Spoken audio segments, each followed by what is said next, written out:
سپین ماڼۍ او د ایران بهرنیو چارو وزارت ویلي چې د دواړو هیوادونو ولسمشرانو ډونالډ ټرمپ او مسعود پزشکیان د جګړې د پای ته رسېدو په هوکړې لاسلیکونه کړي دي. د راپور له مخې چې دواړو لورو ژمنه کوي چې له دې وروسته به د یو بل پر ضد هېڅ جګړه یا پوځي عملیات نه پیلوي. پر موضوع د بحث په تړاو را سره د نړیوالو چارو کارپو عزیز الدین مارج را سره دی. مارج صاحب تاسو ته ښه راغلاست. دویم راوشو دې پوښتنې ته د ایران او امریکا ترمنځ د هوکړې لاسلیک د سیمې امنیت لپاره څومره ګټور تمامېدلی شي؟ مننه باران کور لومړی تاسو تخنیکي همکاران لیدونکو ته سلام احترامات وړاندې کوم. علیکم سلام. ګورئ که چیرې دا هوکړه صادقانه وي ګرچې دا هوکړه خو نهایي نه ده. نهایي خو بیا وروسته کېږي چې شورای امنیت په کې یو قطعنامې په ترڅ کې به لاسلیک کېږي او جزئیات هم د ده تر اوسه بدباته نه دي راوتلي. دا 14 فقرې یو ماده چې فکر کوم افغان تریبیون او بعضې جور نشره کړې ده یا معاون د رئیس جمهور د امریکا بعضې خبرې په دې هکله باندې وکړلې او چې ګمانځني ده دقیقه نه ده. یعنې خپله ټرمپ ویل چې وروسته لاسلیک نه بیا دا مطبوعات ورکړل شي. خو دغه بعضې مسایل چې دي تشریفاتي یا مثلا داسې متدالمال غوندې چې همیشه راځي اوس هم جواري واده مداخله او احترام متقابل پابندي مفردات مندرجاتو ته یا مثلا توکو ته دا شان عمومي دي چې صورت به ژمن یو دا به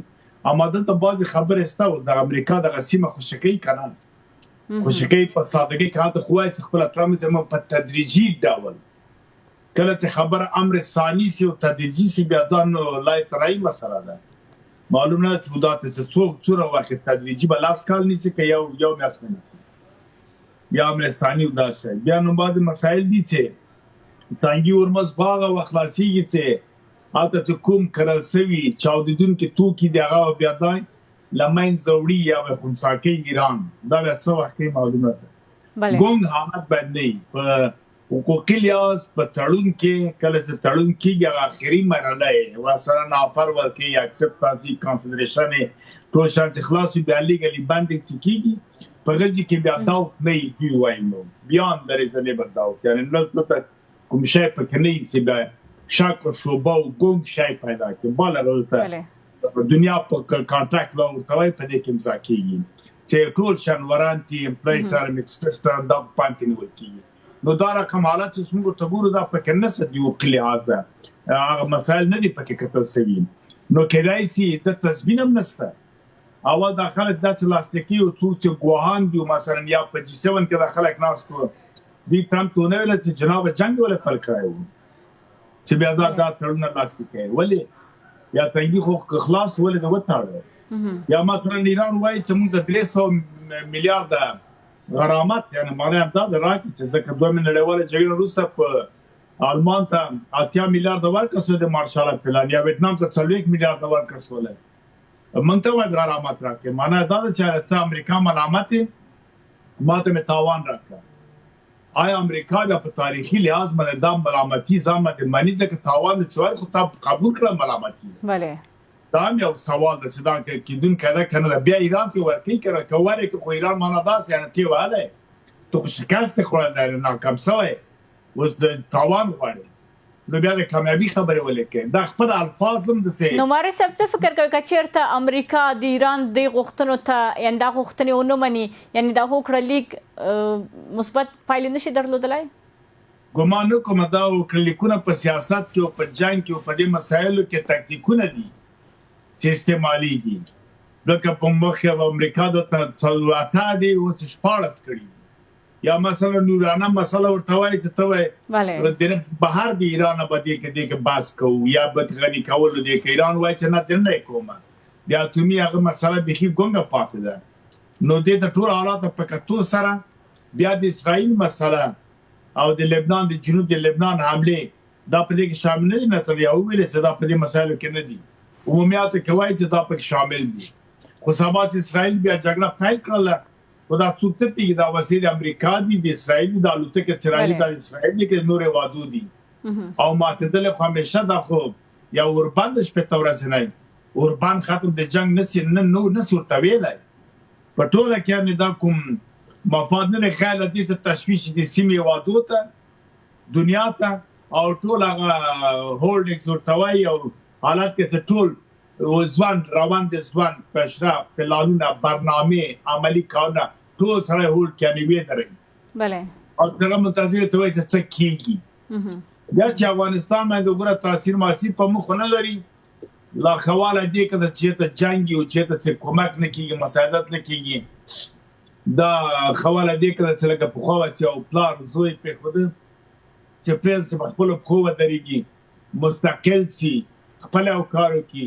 چې پرمختګ وکړي منګه ما سیالات کې افغانان مابنا ام دولتونه ملتونه په خیراتو د بل په کومکو د بل په مټ ولاړو و چې څومره لارې باندې لکه پاکستان باندې سولې 15 لارې پیدا کړې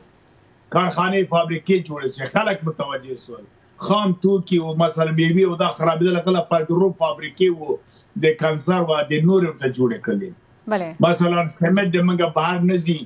ازارم سول خلکو کارونه په پایل کړل سیخانو همدغه چې ایران لارم بند سي دا به موږ په خیري ورسره تاسو بله ورسره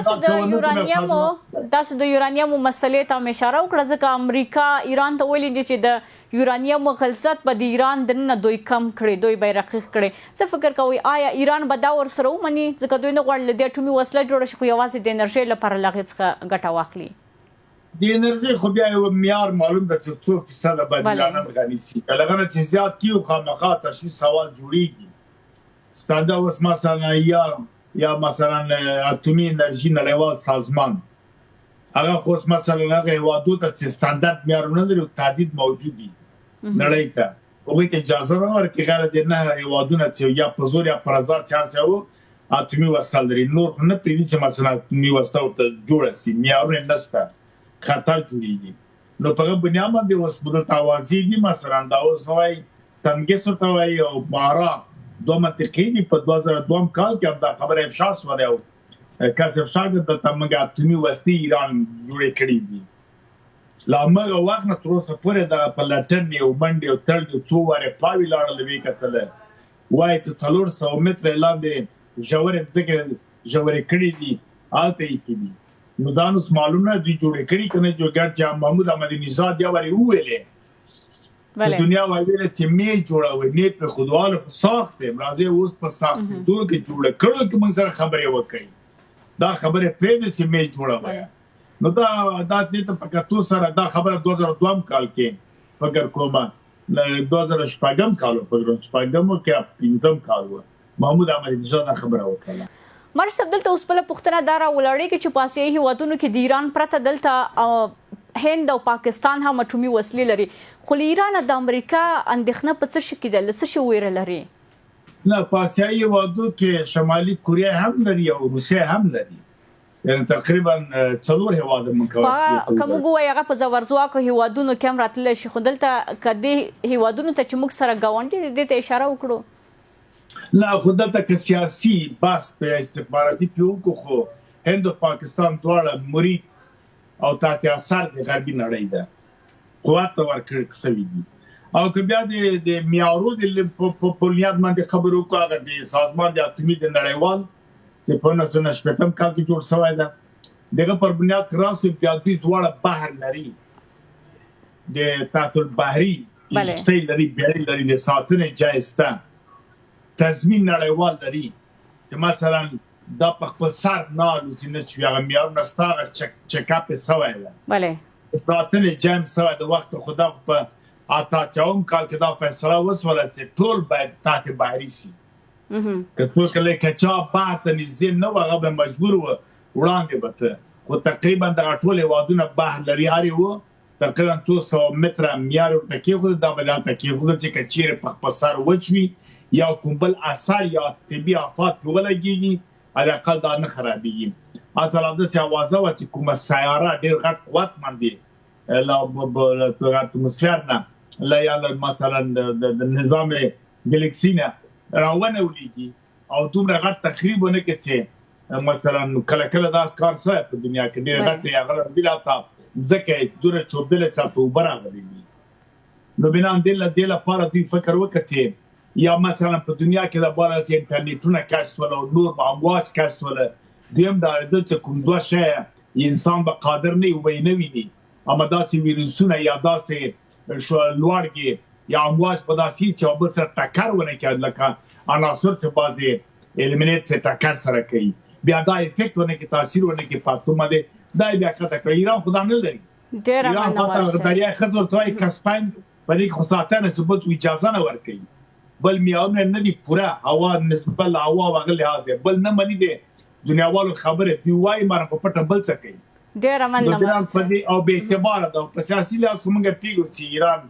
هم نه روسیې سره جوړ تاریخي لیول باندې چې ګور نه لګاونډیانو سره او نو وس د سعودي او عرب او امریکا او اسرائیل سره ډېره مننه کوم تاسو په ایران داسې کار نه کوي چې ټول سیمه نړۍ وادونه ته ناراض دي په ګډون دي منګه دا افغان را لګلو دا په سرو میخونه ولو دا مداخله کول دغه ته موږ وایو چې اوس پاکستان ته نور ته مداخله پاینده کې بیا